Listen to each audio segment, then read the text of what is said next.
जिस देश ने हमको 200 साल राज किया, आज हम छलांग लगा करके 10th से 11th पोजीशन से 5th पोजीशन पे आ गए हैं and we have overtaken Great Britain.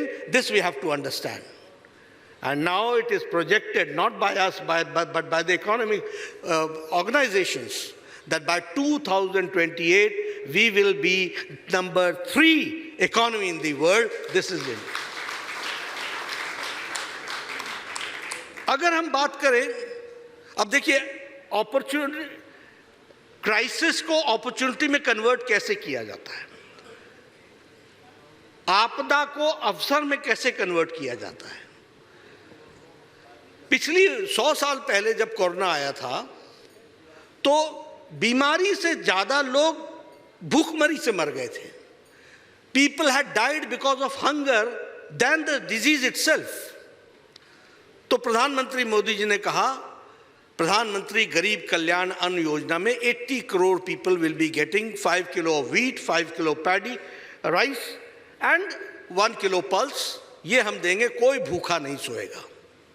The impact is that now IMF says that 13.5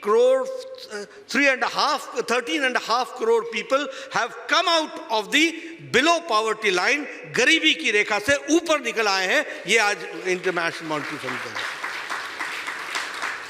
और इंटरनेशनल मॉनेटरी फंड ये भी कहता है कि लेस देन 1% एक्सट्रीम पॉवर्टी जो है that has been reduced to less than 1% in India.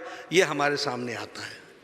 And it is also projected that in 2028 India will be contributing in the world economy. 18% contribution India का होगा, भारत का होगा. ये हमको समझना चाहिए. इन्फ्लेशन कोरोना के समय 12% था, आज वो 6.3% पे है. इनफैक्ट IMF बोलता है कि ये 23 में भी ये रहेगा, 24 में भी यही रहेगा. उसी तरीके से हम देखें तो agricultural budget has increased by 6 times. और देखिए, वी हैव टू अंडरस्टैंड, ये ठीक है, देश को मजबूती करने के लिए 2 बातों पर प्रधानमंत्री जी ने ध्यान रखा. दुनिया में भारत की इज्जत होनी चाहिए, इसलिए security, national confidence, national stand, national interest. हमारे इंटरनेशनल रिलेशन इस बात पर तय होते हैं where does India interest lies, और इंडिया अपने इंटरेस्ट को परस्यू करते हैं. इस बात को हम लेकर के चलते हैं.